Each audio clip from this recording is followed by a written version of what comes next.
BJP ನೇತೃತ್ವದ ಕೇಂದ್ರ ಸರ್ಕಾರ ರಾಜ್ಯದಲ್ಲಿ ದಿನಬಳಕೆಯ ಹಾಗೂ ವಾಣಿಜ್ಯ ಗ್ಯಾಸ್ ಸಿಲಿಂಡರ್ ಬೆಲೆ ಏರಿಕೆ ಮಾಡಿರುವುದನ್ನು ಖಂಡಿಸಿ ಶನಿವಾರ ಹೊಸಕೋಟೆ ತಾಲೂಕು ಕಚೇರಿ ಮುಂಭಾಗದಲ್ಲಿ ಬೆಂಗಳೂರು ಗ್ರಾಮಾಂತರ ಜಿಲ್ಲಾ ಮಹಿಳಾ ಕಾಂಗ್ರೆಸ್ ಅಧ್ಯಕ್ಷೆ ಶ್ರೀಮತಿ ಲಕ್ಷ್ಮೀ ಡಿಸಿ ರವರ ನೇತೃತ್ವದಲ್ಲಿ ಮಹಿಳಾ ಕಾಂಗ್ರೆಸ್ ಕಾರ್ಯಕರ್ತರು ಪ್ರತಿಭಟನೆ ನಡೆಸಿ ತಮ್ಮ ಆಕ್ರೋಶ ವ್ಯಕ್ತಪಡಿಸಿದರು. ಈ ಸಂದರ್ಭದಲ್ಲಿ ಮಾಧ್ಯಮದವರೊಂದಿಗೆ ಮಾತನಾಡಿದ ಶ್ರೀಮತಿ ಲಕ್ಷ್ಮೀ ಡಿಸಿ ರವರು ಬಿಜೆಪಿ ನೇತೃತ್ವದ ಕೇಂದ್ರ ಸರ್ಕಾರದ ದುರಾಡಳಿತದಿಂದ ರಾಜ್ಯದಲ್ಲಿ ದಿನಬಳಕೆಯ ಹಾಗೂ ವಾಣಿಜ್ಯ ಗ್ಯಾಸ್ ಸಿಲಿಂಡರ್ ಬೆಲೆ ಏರಿಕೆಯಾಗಿದ್ದು ಜನಸಾಮಾನ್ಯರು ಜೀವನ ನಡೆಸುವುದೇ ಕಷ್ಟಕರವಾಗಿರುವುದಲ್ಲದೆ ಸಮರ್ಪಕವಾಗಿ ಗ್ಯಾಸ್ ಸಿಲಿಂಡರ್ಗಳ ಪೂರೈಕೆ ಆಗದೆ ಜನತೆ ಪರದಾಡುವಂತಹ ಪರಿಸ್ಥಿತಿ ನಿರ್ಮಾಣವಾಗಿದೆ ಅಂತ ಟೀಕಿಸಿದರು. ವಾಣಿಜ್ಯ ಗ್ಯಾಸ್ ಸಿಲಿಂಡರ್ ಬೆಲೆ ಏರಿಕೆ ಆಗಿರುವುದರಿಂದ ಹೋಟೆಲ್ಗಳಲ್ಲಿ ತಿಂಡಿ ಬೆಲೆ ಕೂಡ ಹೆಚ್ಚಳವಾಗಿದೆ ಹಾಗೂ ಸಮರ್ಪಕವಾಗಿ ಗ್ಯಾಸ್ ಸಿಲಿಂಡರ್ಗಳ ಪೂರೈಕೆ ಆಗದ ಕಾರಣ ಹೋಟೆಲ್ಗಳು ಮುಚ್ಚುವ ಪರಿಸ್ಥಿತಿಗೆ ಬಂದಿವೆ.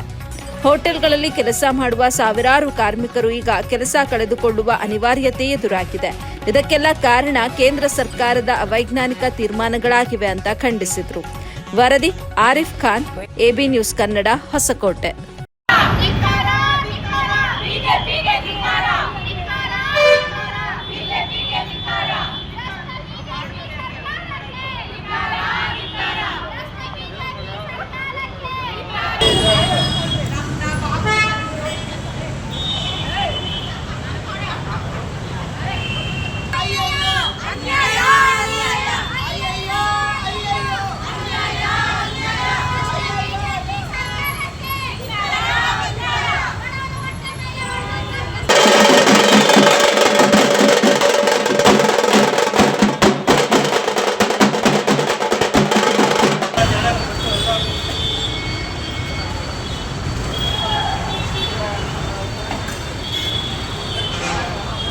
ಈಗ ಏನು 60 ರೂಪಾಯಿ ಜಾಸ್ತಿ ಮಾಡಿದ್ದಾರೆ ಸಿಲಿಂಡರ್ ಬೆಲೆ, ಅದನ್ನು ಇಳಿಕೆ ಮಾಡಲಿಲ್ಲ ಅಂತಂದರೆ ನಾವು ತಾಲೂಕು ವೈಸು ಮಾಡಿದ್ದೀವಿ, ಈಗ ಜಿಲ್ಲೆ ವೈಸು ಮಾಡಿದ್ದೀವಿ, ಇನ್ನು ಮುಂದಕ್ಕೆ ಗ್ರಾಮ ಪಂಚಾಯಿತಿ ವೈಸು ನಾವು ಉಗ್ರ ಹೋರಾಟವನ್ನು ಮಾಡ್ತೀವಿ.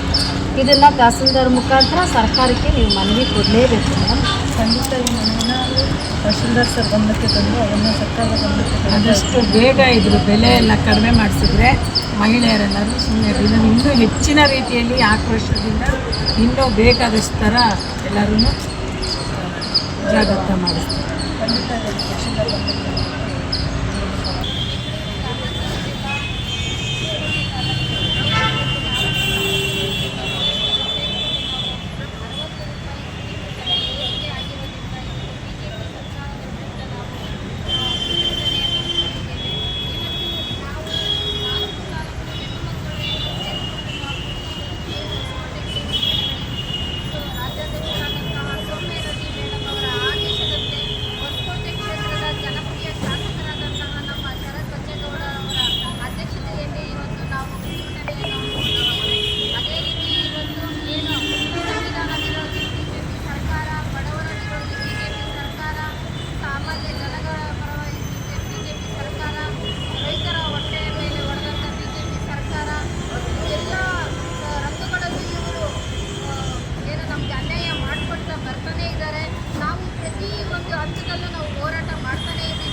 ಜೀವನ ಮಾಡೋದಕ್ಕೂ ತುಂಬ ಕಷ್ಟ ಆಗ್ತಾ ಇದೆ, ಅಡುಗೆ ಮಾಡೋದಕ್ಕೂ ತುಂಬ ಕಷ್ಟ ಆಗ್ತಾ ಇದೆ.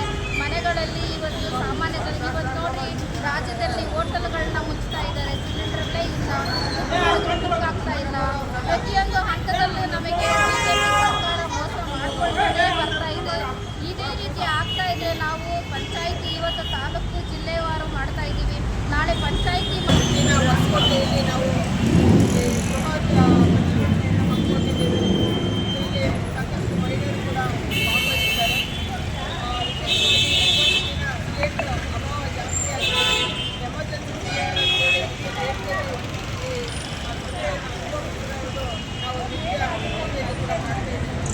ಆದರೂ ಕೂಡ ಇರಾನ್ ಮತ್ತು ಇಸ್ರೇಲ್ ಮತ್ತು ಅಮೆರಿಕ ಮಧ್ಯೆ ಯುದ್ಧ ನಡೆಯೋದ್ರಿಂದ ಸಂಭವಿಸಿದೆ ಅಂತೇಳಿ ಆದರೆ ಪರಿಸ್ಥಿತಿಯಲ್ಲಿ ಕೇಂದ್ರ ಸರ್ಕಾರ ಏನೆಲ್ಲ ನಿರ್ಣಯಗಳನ್ನು ತಗೋಬೇಕು ಅನ್ನೋದನ್ನು ತಗೊಳ್ಳಿದ್ದ ಕಾರಣ ಇವತ್ತು ನಾವೆಲ್ಲ ದೇಶದಲ್ಲಿ ಅನುಭವಿಸ್ತಾ ಇದ್ದೀವಿ.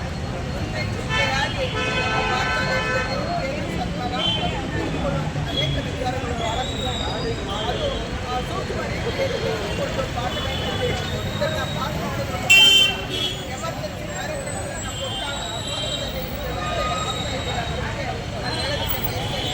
ಯಾಕೆಂದರೆ ಹಿಂದೆ 1990 ಕೂಡ ಇದೇ ರೀತಿಯ ಸನ್ನಿವೇಶಗಳನ್ನು ನಾವು ಕಂಡಿದ್ದೀವಿ. ಆಗ ಯಥೇಚ್ಛವಾಗಿ ಫೆಸಿಲಿಟಿಗಳು ನಮಗೆ ಎಲ್ಲೂ ಕಾಣಲಿಲ್ಲ. ಯಾಕೆಂದರೆ UPA ಸರ್ಕಾರ ಆ ಸಮಯದಲ್ಲಿ ವಿರೋಧಿ ಕೇಂದ್ರ ಸರ್ಕಾರ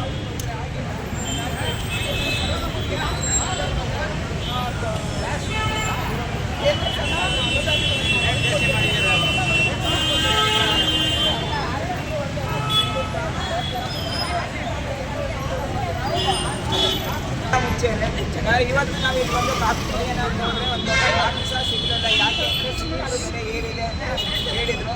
ಈಗ ಸಾಮಾನ್ಯ ನಾವು ಮನೆಗಳಿಗೂ ಸಹ ಸಿಲಿಂಡರ್ ಬೆಲೆ ಏರಿರೋದ್ರಿಂದ ಗ್ಯಾಸ್ ಬೆಲೆ ನಾವು ಅಡುಗೆ ಮಾಡೋಕ್ಕೆ ಸಹ ನಮ್ಮ ಮಹಿಳೆಯರಿಗೆಲ್ಲ ಕಷ್ಟ ಆಗಿದೆ. ಅದಕ್ಕೆ ನಾವು ಈ ಬೆಂಗಳೂರು ಗ್ರಾಮಾಂತರ ಜಿಲ್ಲೆಯಲ್ಲಿ ಎಲ್ಲ ಒಟ್ಟಾಗಿ ಸೇರಿ ಹೊಸಕೋಟೆ ಮತ್ತು ಕಲಬುರಗಿ ಮಾಡಿದಾಗ ಈ ಗ್ಯಾಸಿಗೆ 50 ರೂಪಾಯಿ ಹೆಚ್ಚಿಗೆ ಮಾಡಿದ್ರೆ ಸ್ವಲ್ಪ ಕಡಿಮೆ ಮಾಡಬಹುದು. ನಮ್ಮ ಕಾಂಗ್ರೆಸ್ ಸ್ಟವ್ ನೋಡಿದಾಗ ಬರೀ 450 ರೂಪಾಯಿ ಇತ್ತು.